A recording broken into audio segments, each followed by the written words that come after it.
الحمد لله الذي لا ضد له ولا مثل له، والصلاة والسلام على من بعث بالدليل الذي فيه شفاء لكل عليم، وعلى آله وأصحابه الذين هم مقدمات الدين وهدى الهداية واليقين.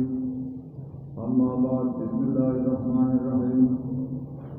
وعن أبي هريرة رضي الله تعالى عنه قال قال رسول الله صلى الله عليه وسلم: من صام رمضان إيمانا واحتسابا غفر له ما تقدم من ذنبه، ومن صام رمضان إيمانا واحتسابا غفر له ما تقدم من ذنبه، ومن صام ليلة القدر إيمانا واحتسابا غفر له ما تقدم من ذنبه. متفق عليه. یہ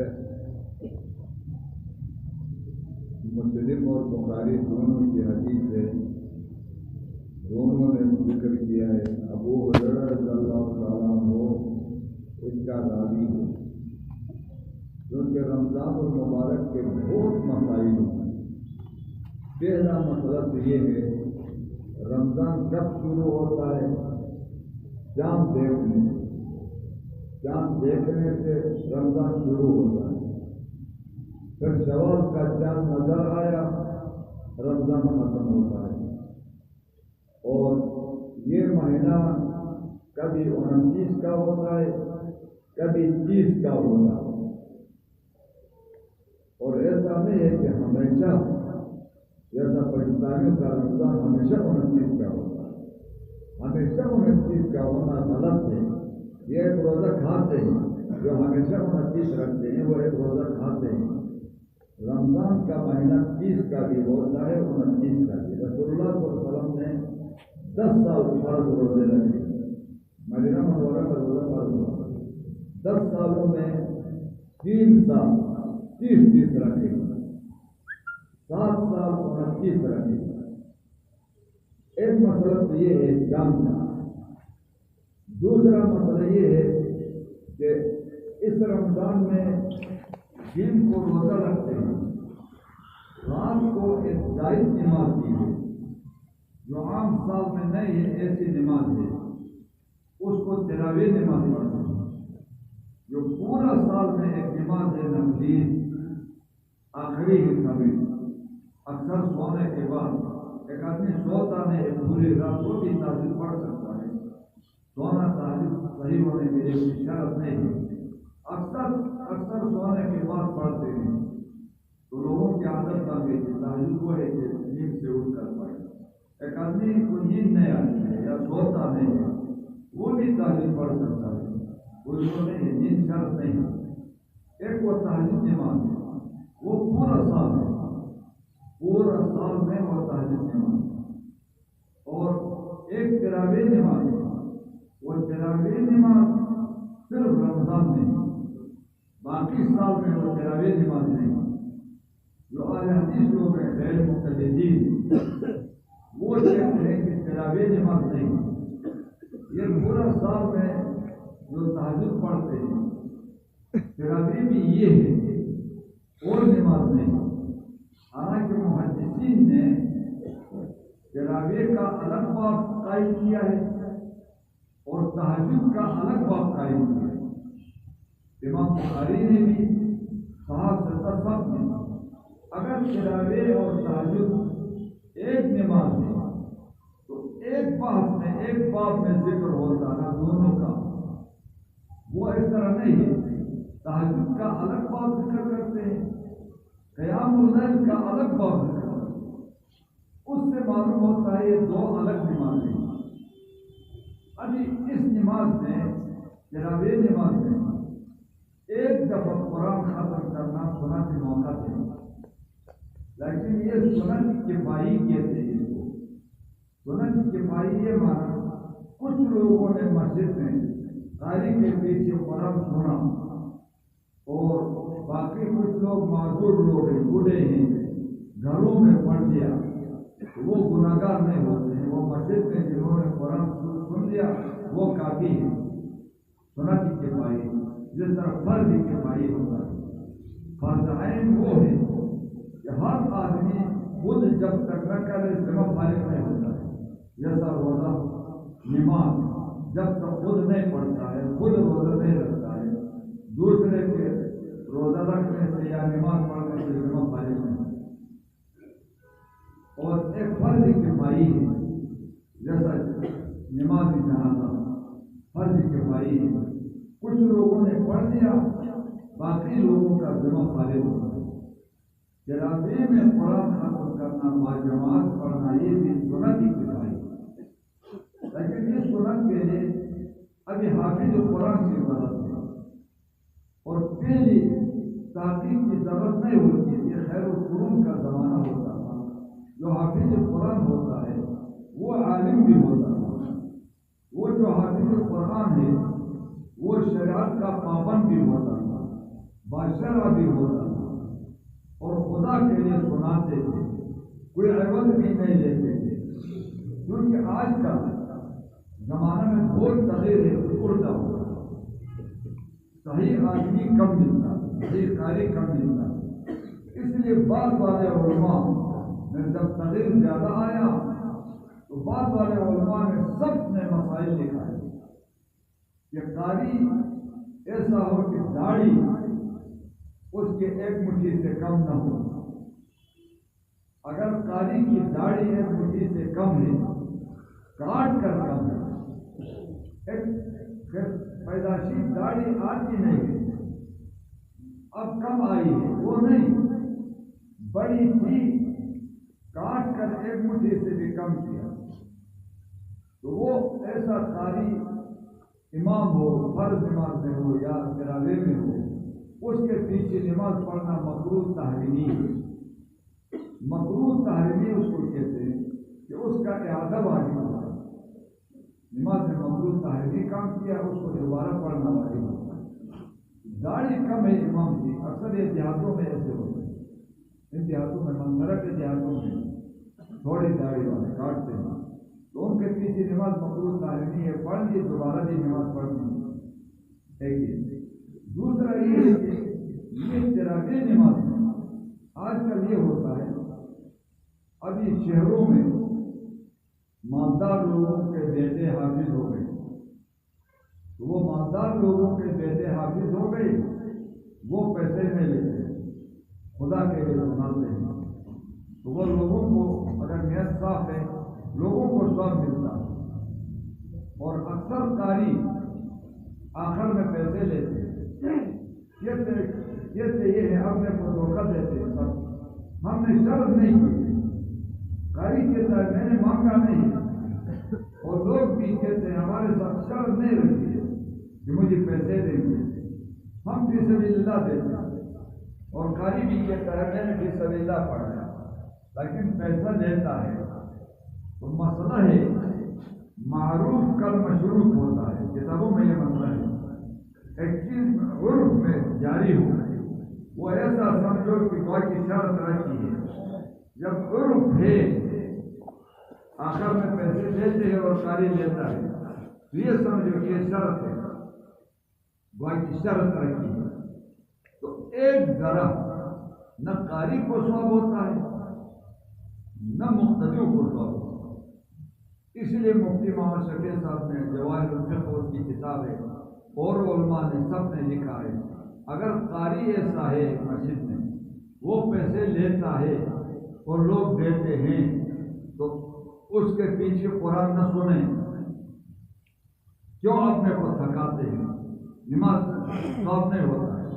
پھر وہ 10 رکوع سے کوئی آدمی آگے ہو جائے 10 رکوع سے 20 رکعت تراویح پڑھا، وہ 20 رکعت تراویح پڑھایا تو ثواب بھی ہوگا. ایک مسئلہ یہ تاریخ کا بعض تاریخ صرف رمضان میں داڑھی رکھتے ہیں، پہلے سال میں کاٹتے ہیں. ایسے قاریوں کے پیچھے نہ پڑے.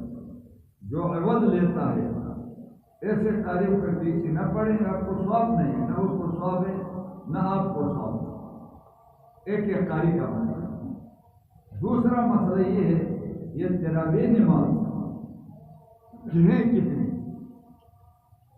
تو محققین علماء نے لکھا ہے یہ تو اتفاقی ہے کہ رسول اللہ صلی اللہ علیہ وسلم نے 3 دن تراویح نماز باجماعت پڑھائی خود 3 دن، اور باقی رمضان میں باجماعت تراویح نہیں پڑھائی۔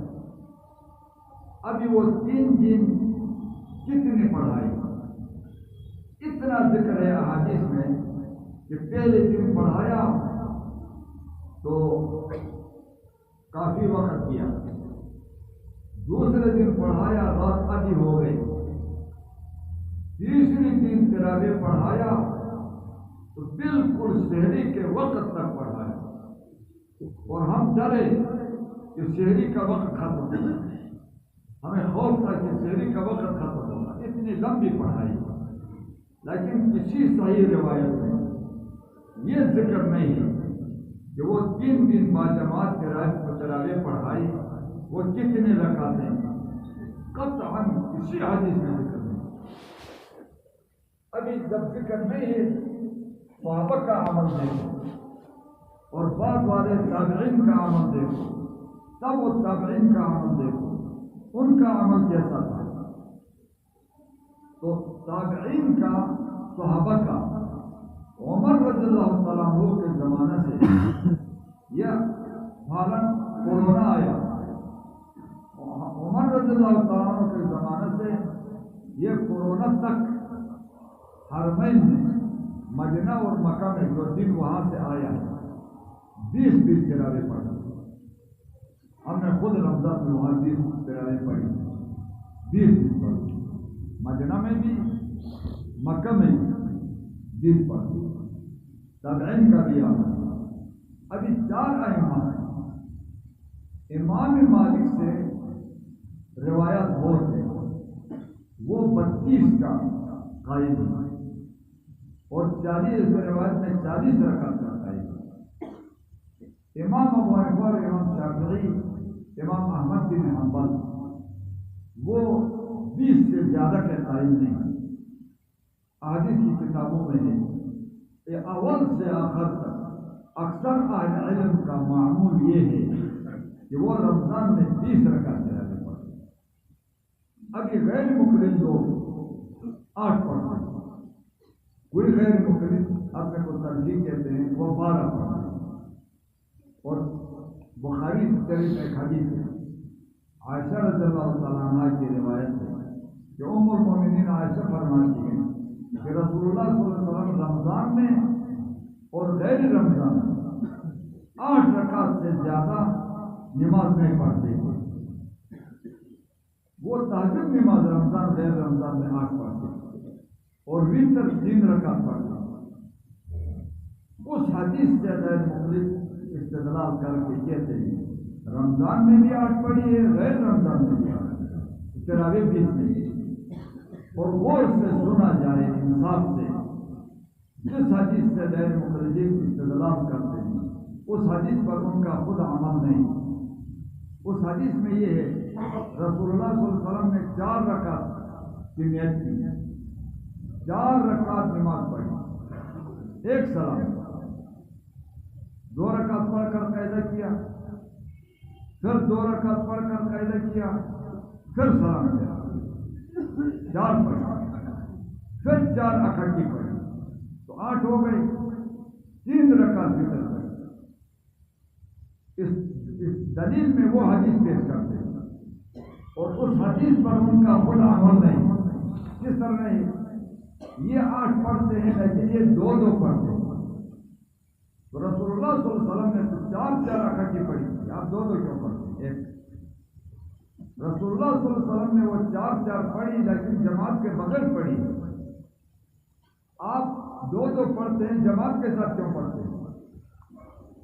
اور رسول اللہ صلی اللہ علیہ وسلم 3 رکعت وتر پڑھتے ہیں، اس حدیث میں 3 رکعت وتر پڑھتے ہیں، آپ 1 رکعت وتر کیوں پڑھتے ہیں؟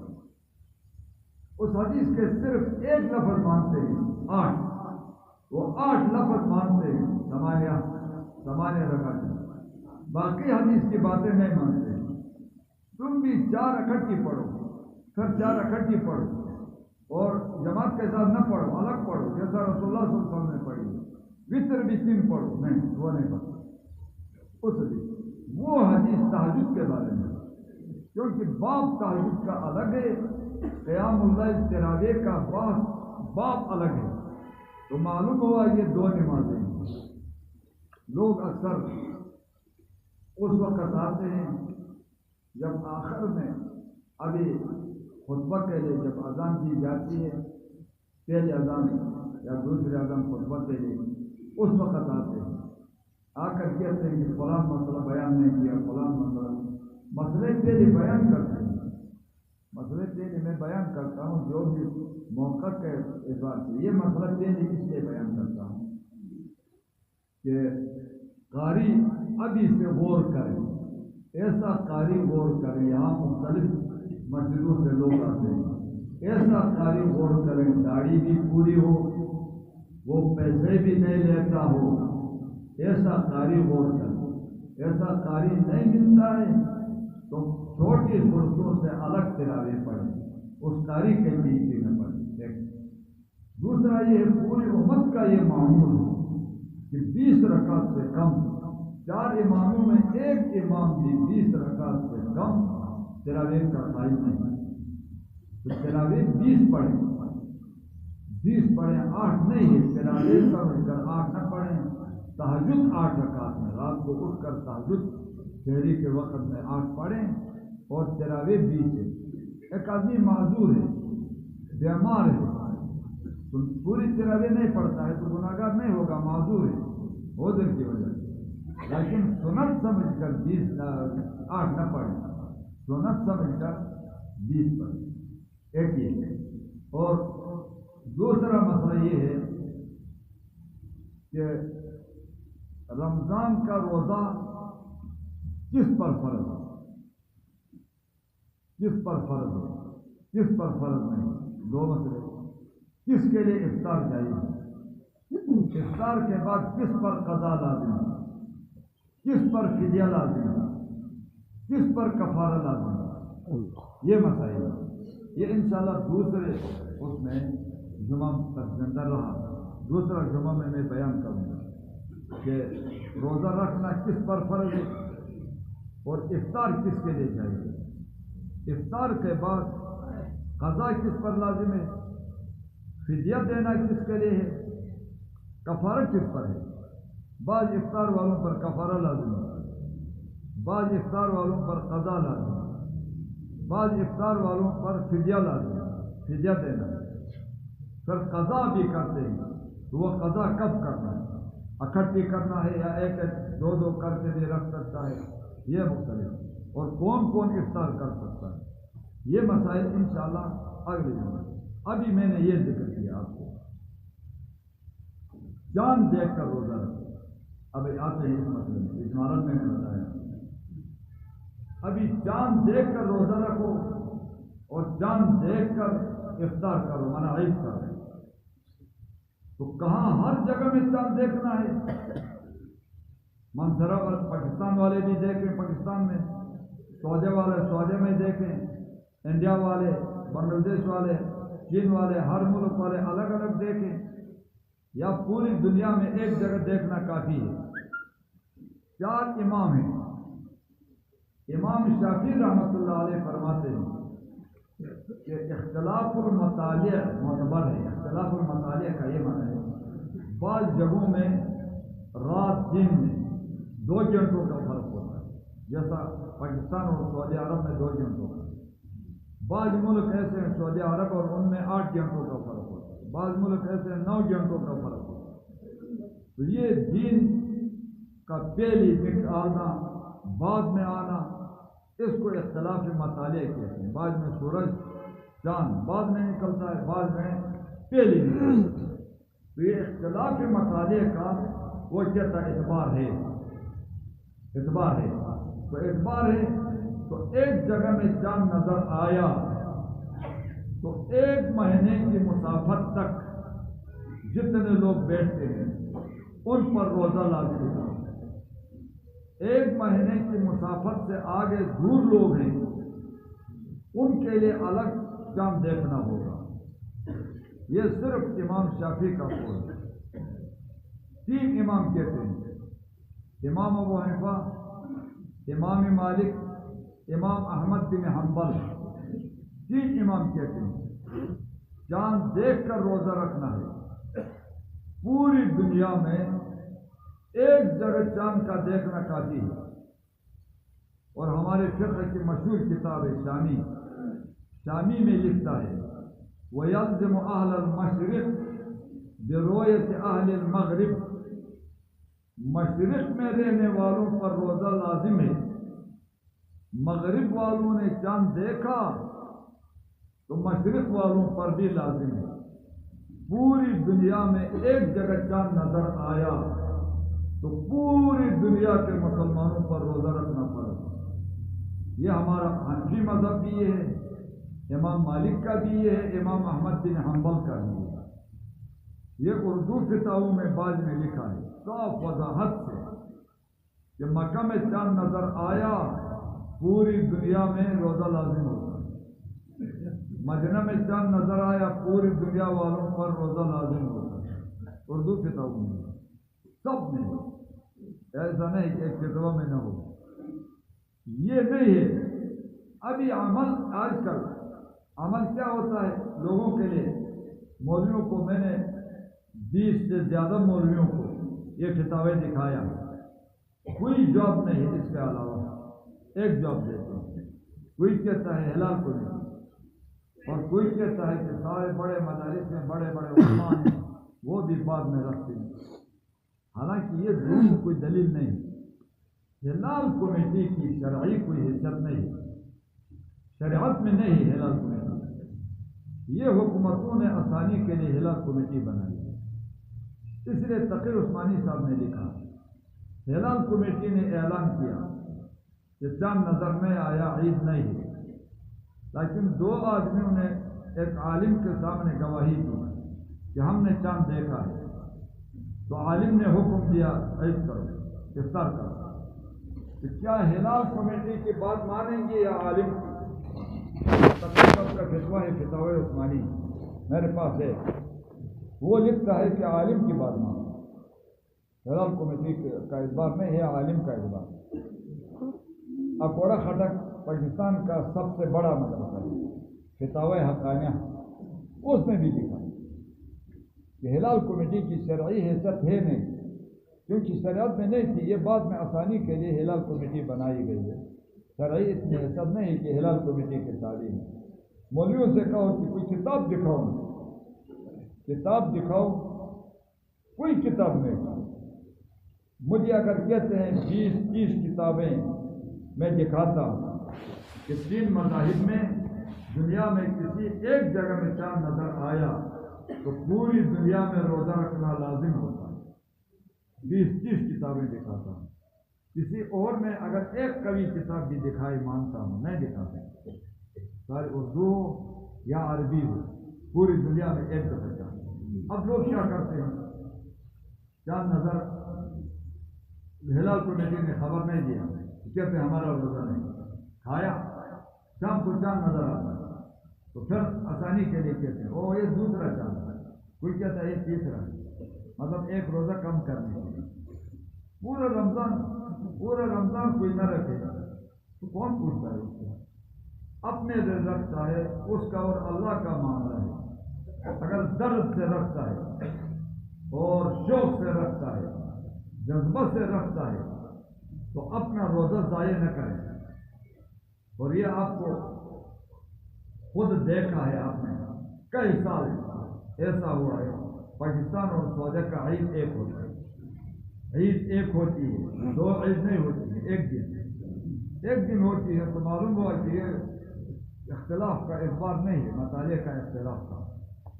اور بعض تاریخ کی کتابوں میں دیکھیں 12ویں صدی تک پوری دنیا میں رہنے والوں کی ایک عید ہوتی تھی، یہ اس امت کی کرامت میں لکھا ہے، ایک عید ہوتی ہے، ایک دن روزہ رکھتے تھے۔ لیلۃ القدر بھی ایک ہے، 2 نہیں، عید بھی ایک ہوتی تھی، 2 نہیں، روزہ بھی ایک ہوتا تھا، اور ذرائع ابلاغ کے نہیں تھے۔ یہ اس امت کی کرامت ہے کہ نہ ٹیلیفون، نہ نیٹ، فیس بک، فلان ٹی وی، یہ قصے بالکل نہیں تھے۔ اس کے باوجود اتفاقاً پوری دنیا والے ایک دن روزہ رکھتے تھے، ایک دن عید ہوتی، لیلۃ القدر بھی ان کی عید ہوتی۔ اس کے 12 صدیوں کے بعد یہود نصارہ نے بہت بڑی کوششوں سے یہ امام شافعی صاحب کا مذہب کو آگے کر کے یہ مسلمانوں میں عید اور روزہ رکھنا کا اختراع ڈالا۔ کوئی پہلے رکھتے ہیں کوئی بات، لیکن پھر بھی آج اکثر دنیا کے مسلمان آپ دیکھیں، اگر رمضان آنے تک کوئی زندہ ہوا پتہ نہ چلتا، زندگی کا پتہ نہیں چلتا ہے۔ یہ پچھلے جمعہ میں یہاں اس صف میں پہلی صف میں ایک آدمی 20 سال سے یہاں جمعہ پڑھتا تھا، بلکہ 20 سال سے نہیں، جب سے سنہری مسجد میں جمعہ شروع ہوا جمعہ پڑھتا تھا، پہچان کرنا تھا جمعہ کرنا ہوتا، تو پہلے سے آ کر یہاں پہ وہ پڑھتا۔ اسی جمعہ میں جمعہ سے سنتوں سے فارغ ہوا اور پھر بھی کھڑا تھا، اپنے نوازل پڑھتا اور دوسرا دن ایسا بھی پڑھتا، نمازیں پڑھتا، رات کو مان زندگی کا پتہ نہیں چلتا ہے۔ ابھی رمضان میں کافی دن ہے، لیکن پھر بھی دیکھیں رمضان جب آئے گا، اعلان ہوگا سعودیہ میں عید ہے اور روزہ ہے، تو پھر آپ خبریں سنیں، اکثر دنیا والے روزہ رکھتے ہیں۔ انڈیا، پاکستان، بنگلہ دیش، یہ میں باقی سب دنیا والے روزہ رکھتے ہیں۔ انگلینڈ میں مرزائی بہت ہے، یورپ ممالک میں، کیونکہ وہاں امن ہے، وہ مرزائیوں کا مذہب ہے کہ جس دن مسلمان عام روزہ رکھتے ہیں اس دن تم نہ رکھو، ایک دن بعد میں رکھو۔ تو مرزائی بھی ایک دن بعد میں رکھتے ہیں۔ ہمارے یہ 3 ملک بھی ہمیں 4 نظر میں آیا، وہ بھائی آپ کو نہیں آیا ہے، اکثر دنیا کو آیا ہے۔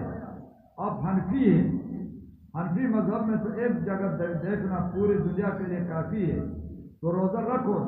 وہ ایک روزہ کھانے کے لیے مرتے ہیں، بس کھاتے ہیں، وہ روزہ نہیں رکھتے۔ جس کا شوق ہے، جذبہ ہے اور اللہ کے لیے اپنے روزے پورا کرنا چاہتا ہے، تو دنیا میں ایک جگہ میں جہاں بھی ہو، مشرق میں ہو مغرب میں ہو، ایک جگہ چاند نظر آیا، نہ ہلال کمیٹی کو دیکھو نہ لوگوں کو دیکھو، اپنا روزہ رکھو، تراویح بھی پڑھو، تو آپ کا روزہ بھی پورا ہوگا، گناہگار بھی نہیں ہوگا۔ ابھی جو حدیث میں نے آپ کے سامنے پڑھی اس کا ترجمہ کرتا ہوں۔ حدیث کا ترجمہ یہ ہے، ابو ہریرہ رضی اللہ تعالیٰ عنہ فرماتے ہیں رسول اللہ صلی اللہ علیہ وسلم نے فرمایا، من صام رمضان ایک بعض مفسرین لکھتے ہیں اللہ کا نام ہے، شہر رمضان، قرآن میں آتا ہے شہر رمضان، شہر رمضان من اللہ کا مہینہ ہے، اور رمضان اس مہینے کا نام ہے جس کا روزہ فرض ہے۔ قرآن میں آتا ہے یہ روزہ ساری امتوں پر فرض تھا، ایک امت بھی ایسی نہیں گئی ہے کہ نماز فرض نہ ہو یا روزہ فرض نہ ہو۔ ہاں تعداد میں فرق ہوتا ہے، کسی پر کم روزے فرض، کسی پر زیادہ فرض۔ امت محمدی پر ایک مہینہ فرض ہے، اور عیسیٰ علیہ السلام کی امت کی انگریز نصارہ ان پر بھی ایک مہینے کا روزہ فرض، لیکن گرمیوں میں روزہ آیا، دن لمبے ہو گئے، ان کو پیاس لگتی تھی، تو مولوی اور پیروں کے پاس گئے کہ تکلیف روزہ نہیں رکھ سکتے۔ انہوں نے مولویوں نے اپنے سے کہا چلو نہیں رکھ سکتے ہیں تو کھاؤ، سردیوں میں 10 دن زیادہ رکھو، کھائے، سردیوں میں 40 رکھو۔ حالانکہ پیر اور مولوی کو یہ اختیار نہیں ہوتا ہے اللہ کا حکم وہ تبدیل کرے، اپنی طرف سے کمی کرے یا زیادتی کرے، یہ بالکل مولوی کا اختیار نہیں ہوتا۔ انبیاء علیہ السلام بھی اللہ کے حکم کے تابع تھے، انبیاء علیہ السلام بھی کمی زیادتی نہیں کر سکتے۔ یہ انتاجہ والوں کے بارے میں قرآن میں آتا ہے، وَأَبَوْا، خضر علیہ السلام اور موسیٰ علیہ السلام دونوں مہمان ہو گئے، کھانا مانگا، مہمان کا حق ہوتا ہے، تو فَأَبَوْا أَن يُضَيِّفُوهُمَا، انتاجہ والوں نے انکار کیا ان کو مہمان رکھنے۔ 2 نبی مہمان ہو گئے، کھانا نہیں کھایا، بعد میں اسلام لایا، بعد میں جب محمد صلی اللہ علیہ وسلم کی نبوت ظاہر ہو گئی، اسلام لایا، مسلمان ہو گئے، قرآن نازل ہوا۔ قرآن میں فَأَبَوْا أَن يُضَيِّفُوهُمَا لفظ آیا۔ ان تاکیہ والوں نے دو نبیوں کو مہمان رکھنے سے انکار کیا۔ وہ لوگ رسول اللہ کے پاس آئے، ایک دو اونٹ لاد کر سونے سے سونا دلایا، یہ جہاد میں خرچ کریں، اور یہ ابو لفظ میں ہماری بہت بدنامی ہے۔ ابو لفظ میں اتو کرو، اتو ہو ایک نقطہ زائد کرنا ہے۔ اتو کا معنی مہمان رکھا، ابو کا معنی مہمان نہ رکھا۔ تو رسول اللہ صلی اللہ علیہ وسلم نے فرمایا اللہ کے حکم کا ایک نقطہ ہم تبدیل نہیں کر سکتے۔ جب رسول اللہ صلی اللہ علیہ وسلم ایک نقطہ کم زیادہ نہیں کر سکتا ہے تو اور مولوی کون ہو سکتا ہے کہ مولوی اپنے سے کمی کرے اور یا زیادتی کرے؟ مولوی کی کیا حیثیت ہے؟ چوکیدار، مولوی چوکیدار ہوتا ہے، جن کا چوکیدار صرف اس کی حیثیت ہے کہ اس میں غیر جن کوئی ملائے تو وہ رد کرے۔ کوئی جن کو چھوڑتے ہیں، جن کا مسئلہ نکالتے ہیں جن سے، تو مولوی کہے کہ یہ جن اندر ہے، ایک اندر میں یہ باہر سے جس جن میں داخل کیا تو یہ چوکیدار کہے گا یہ جن کا نہیں، یہ باہر سے ہے۔ بس اتنی حیثیت ہے مولوی کی۔ تو اپنے سے پھر بعد میں ایک بادشاہ ہوا، اس نے خوشی میں آ کر کہ اللہ نے مجھے سلطنت دی، میں نے 10 روزے اضافہ کیا شکر کے طور پر۔ سلطنت اس کو دی اور 10 روزے اس نے لوگوں پر فرض کیا۔ بادشاہ نے، بیوقوف لوگ تھے، یہ نہیں کہا کہ حکم تو اللہ فرض کرتا ہے، بادشاہ کا کیا کام ہے حکم فرض کرنے میں یا معاف کرنے میں؟ کہا میں نے خوشی میں شکر کے طور پر 10 روزوں کا اضافہ کیا، اور بیوقوفوں نے مان لیا۔ تو ابھی 50 رکھتے ہیں، 50 یہ سردیوں میں رکھتے ہیں دسمبر میں، لیکن رکھتے ہیں 50۔ اور حقیقت کیا ہے؟ 20 ایک مولوی نے زیادہ کیا، 20 ایک بادشاہ نے زیادہ کیا، اور 30 روزے اللہ نے فرض کیا۔ تو اللہ کا فرض، مولوی کا فرض اور بادشاہ کا فرض ملا کر 50 ہو گیا ہے حقیقت میں ایک رمضان۔ جس نے رمضان کا روزہ رکھا، حدیث کا ترجمہ یہ ہے ایمانا و احتسابا۔ یہ حدیث میں 2 لفظ آتے ہیں، ایمانا و احتسابا۔ پورے دین کے احکام میں یہ 2 شرط ہیں، ہر عمل میں یہ 2 شرط ہیں، نماز ہو، روزہ ہو، حج ہو، زکوٰۃ ہو، نفل ہو، فرض ہو، واجب ہو، مالی عبادت ہو، بدنی عبادت ہو، ہر عبادت میں 2 شرط ہیں۔ ان 2 شرطوں کے بغیر کوئی عبادت فائدہ نہیں ہے۔ ایک شرط کیا ہے؟ ایماناً، یہ حکم پورا کرتا ہے ایمان کی وجہ سے، اس کا یقین ہے یہ میرا رب کا حکم ہے، میرے اوپر فرض ہے، اللہ کا حکم مان کر پورا کرتا ہے۔ ایسے ہی ہمارے رسم ہے، ہمارے سارے لوگ رکھتے ہیں تو میں بھی رکھتا ہوں، کچھ فائدہ نہیں، اللہ کا حکم مان کر اللہ کی رضامندی کے لیے یقین ہے کہ اللہ کا حکم ہے، دل سے مانتا ہے اللہ کا حکم ہے، کوئی رکھے یا نہ رکھے یہ رکھے۔ پنجاب میں بہت ہے، رمضان کو روزہ نہیں رکھتا، مہمان کیا تو دن کو چائے پکاتے ہیں۔ ایک مہمان طرح کا تھا، وہ میں نے کہا رمضان ہے، انہوں نے کہا ہمارے ہاں رسم ہے ہم روزہ نہیں رکھتے ہیں، سارے لوگ نہیں رکھتے ہیں تو ہم بھی نہیں رکھتے، اور جہاں رسم ہو اکثر لوگ رکھتے ہیں تو وہ اور لوگ بھی کہتے ہیں ہمارا رسم ہے رکھتے ہیں۔ ابھی ہمارا رسم ہے، ہمارے جگہ میں سب رکھتے ہیں اس لیے میں بھی رکھتا ہوں، تو ایک ذرا ثواب نہیں ہوگا، اس کو کیا ثواب ہوگا؟ سارے لوگ رکھتے ہیں اس لیے میں رکھتا ہوں، نہیں ثواب نہیں ہوگا، سارے لوگ نہیں رکھتے اس لیے ہم بھی نہیں رکھتے ہیں، یہ نہیں، کوئی رکھے یا نہ رکھے، آپ ایمان کی وجہ سے عوام کو ایک ترجمہ کرتے ہیں، ایمان کی وجہ سے آپ کا یقین ہے کہ اللہ کا حکم ہے، میرے اوپر فرض ہے، دل سے میں نے مان لیا، کوئی رکھے نہ رکھے میں رکھوں، ایک شرط ہے تب حکم صحیح ہوگا۔ وہ احتسابا، دوسری شرط یہ ہے ہر عمل کے لیے کہ ثواب کی نیت سے عمل کرے، رسمی طور پر نہیں، لوگوں کو دکھانے کے لیے نہیں، رسم یا لوگوں کو دکھانے کے لیے یا شرماتا ہے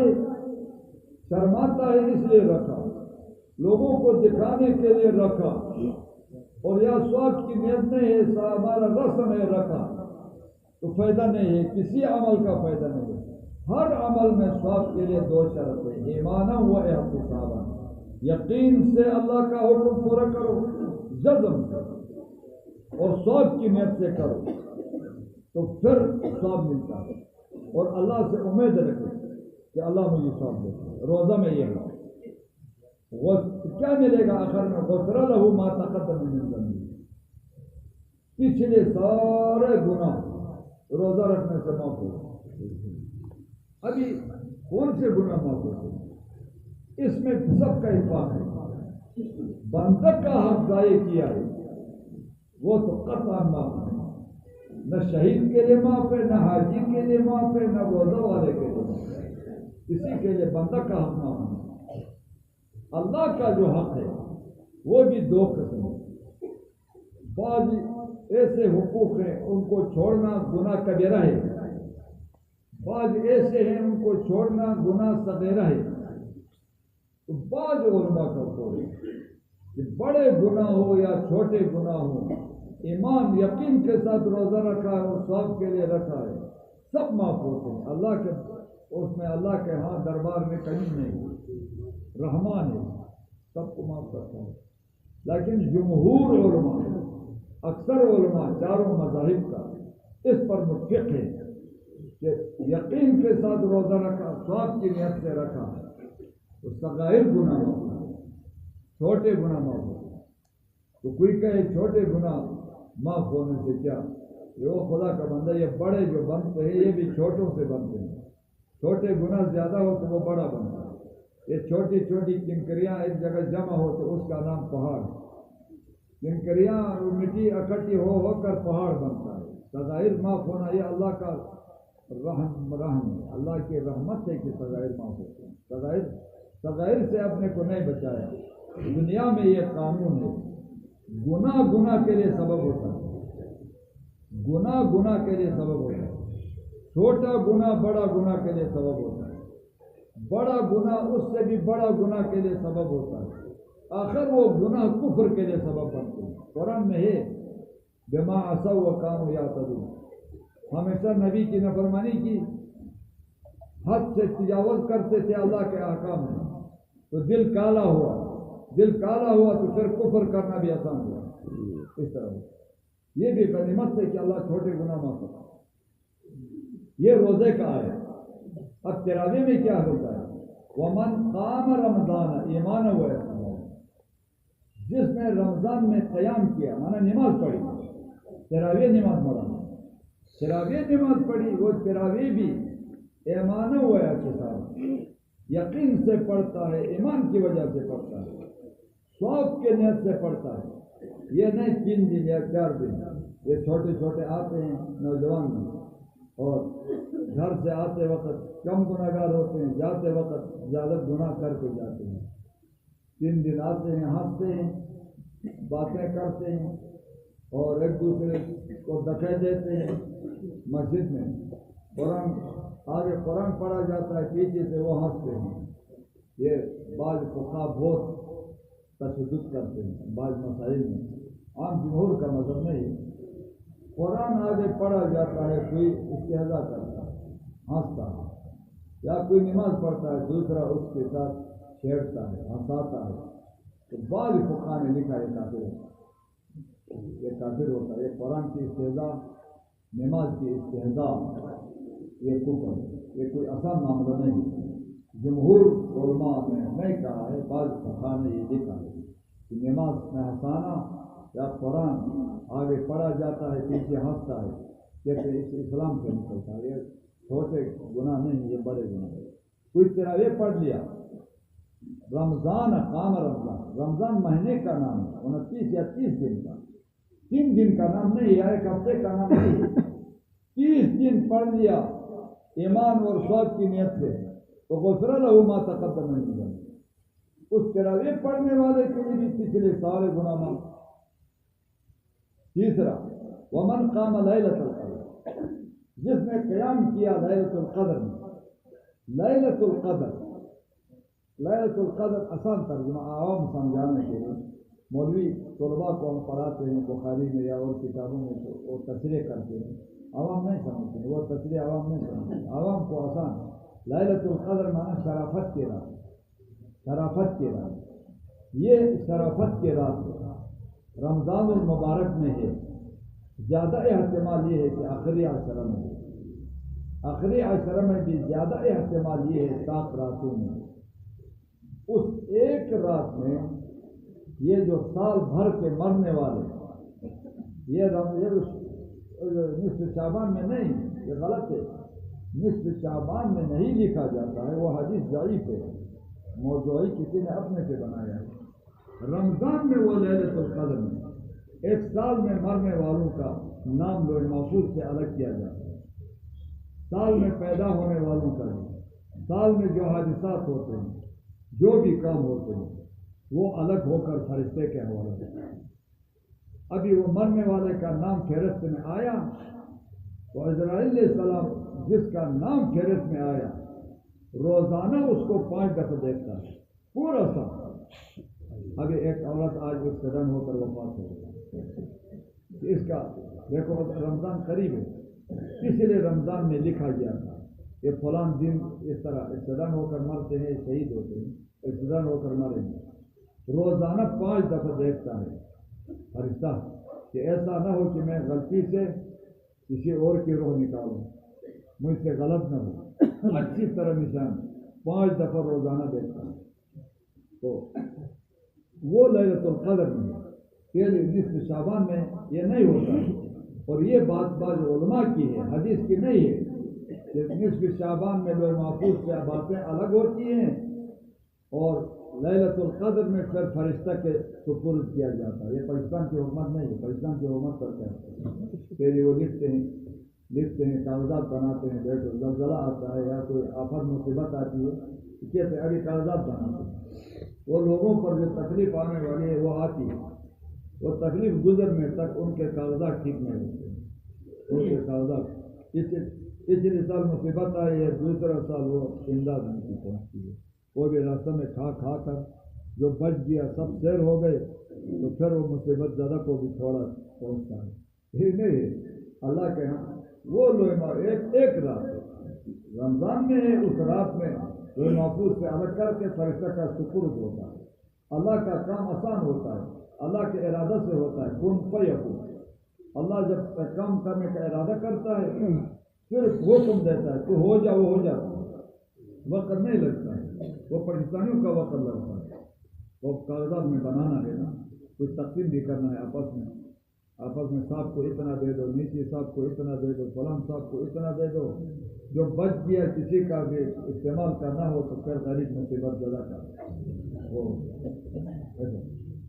لیلۃ القدر یہ ایک رات 1000 مہینوں کی عبادت ہے، اس ایک رات کی عبادت دیتا ہے، یہ یاد رکھیں۔ امت محمدی کی عمر بہت کم ہے تو اکثر 60 اور 70 کے درمیان میں مرتے ہیں، لیکن اللہ تعالیٰ نے اس امت کے لیے ایسا بہتر اوقات دیا ہے کہ کم وقت میں وہ زیادہ ثواب کما سکتا ہے۔ ابھی ایک لیلۃ القدر ہے، 1000 مہینوں کی عبادت سے اس ایک رات کی عبادت بہتر ہے، تو ہر سال لیلۃ القدر میں عبادت کی تو ہر سال 1000 مہینوں کی عبادت ایک رات میں وہ ثواب حاصل ہوتا ہے۔ تو وہ پورا رمضان با جماعت کے راوے پڑھتا ہے تو لیلۃ القدر سے کوئی محروم نہیں ہوتا ہے۔ وہ انشاءاللہ میں زندہ رہا تو میں وہ لیلۃ القدر کا مستقل بات کروں گا، اور روزوں کا کس کے لیے افطار ہے، کس کے لیے روزہ رکھنا ہے، فدیہ دینا ہے، قضا کرنا ہے، کفارہ ہے، انشاءاللہ یہ بیان کریں گے۔ چھوٹے بچے جو تراویح میں میں چھوٹے بچوں کو بیریش قاریوں کے پیچھے نماز نہ پڑھیں، بیریش قاریوں کے پیچھے نماز نہ پڑھیں، مکروہ ہوتی ہے، داڑھی نہ ہو، چھوٹے بچوں کو کسی بھی نہیں، چھوٹے بچے بیریش بے داڑھی، بیریش کا یہ معنی چھوٹا ہو بڑا ہو بیریش کے پیچھے نہ پڑھیں۔